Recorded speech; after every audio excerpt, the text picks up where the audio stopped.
Good morning guys! Today ay gagawa tayo ng cassava cake. Ito po yung mga ingredients para sa recipe nito.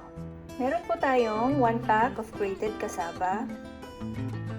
May mga nabibili rin pong mga fresh na kayo na mismo yung magkakayod sa inyong cassava. So mga 2 cups po of grated cassava. Next, dahil 1 pack yung gagamitin ko, gagamit po ako ng kalahati nitong 1 can of condensed milk. So, kalahati lang. Kung 2 pack yung gagamitin nyo yung buong lata ng condensed milk. Tapos, meron po akong 1 cup of fresh milk. Pwede rin kayong gumamit ng evaporated milk.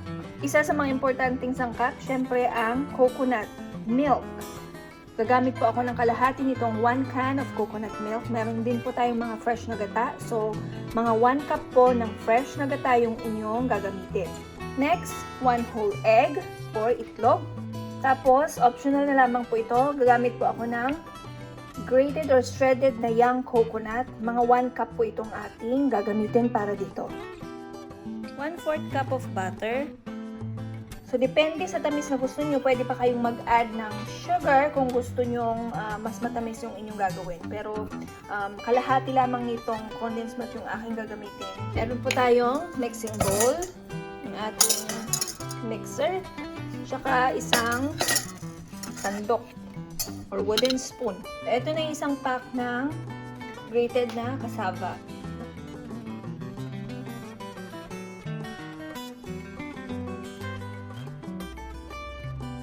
Then, lalagay natin yung fresh milk or yung evaporated milk.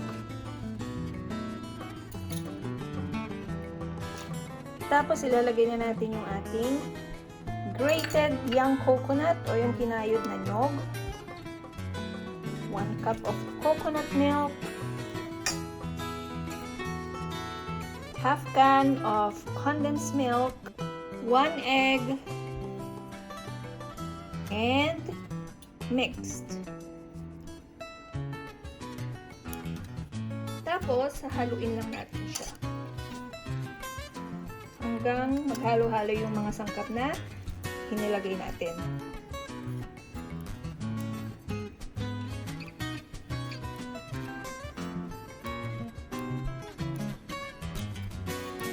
So, di na po ako nagdagdag ng asukal kasi matamis na po yung condensed milk. And then, don't forget to add the butter. So, ayan. Ihalo lang natin yung butter.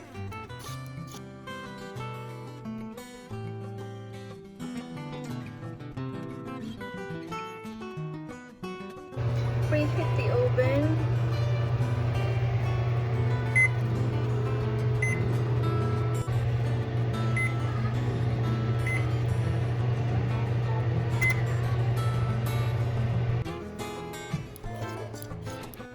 Transfer the mixture into your baking pans. Ang gagamitin ko is yung mga bilog or the circle pans. Baking hands, baking hands, baking hands, baking hands, baking hands. So, ready na yung oven. Ilagay na natin yung ating mga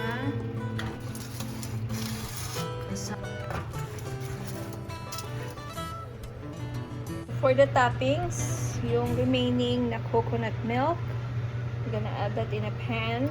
So, this is about 1 cup of coconut milk. And then, we're gonna add about half cup of condensed milk.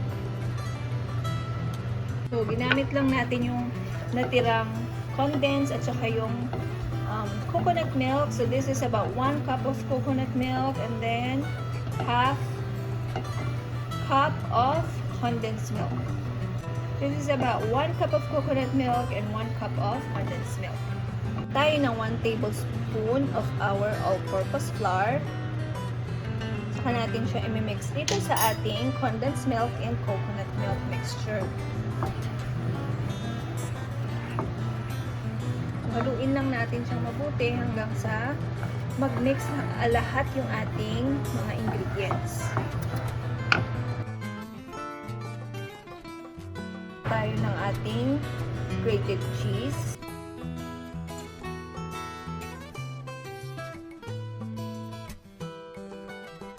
Then, haluin lang naman natin ito hanggang lumapot yung ating mixture.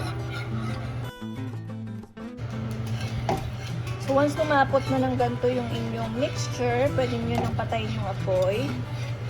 And then wait na lang na maluto yung inyong cassava cake.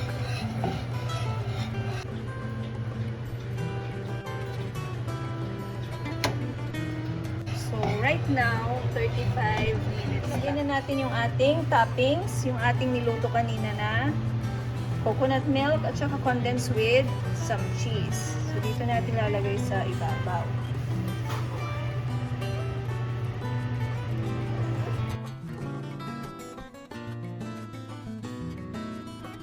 So, spread lang natin siya. Wala malagyan lahat.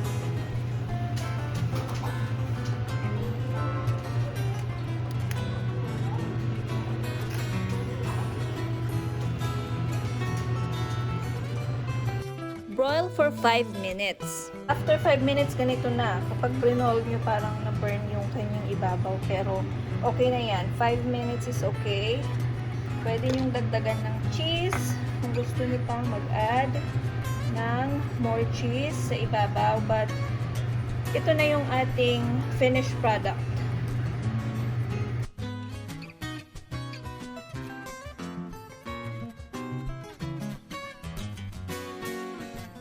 So, ito na po yung ating finished product. Thank you guys for watching. Don't forget to like and subscribe if you like this video. And we'll see you again next time for another one. Bye guys!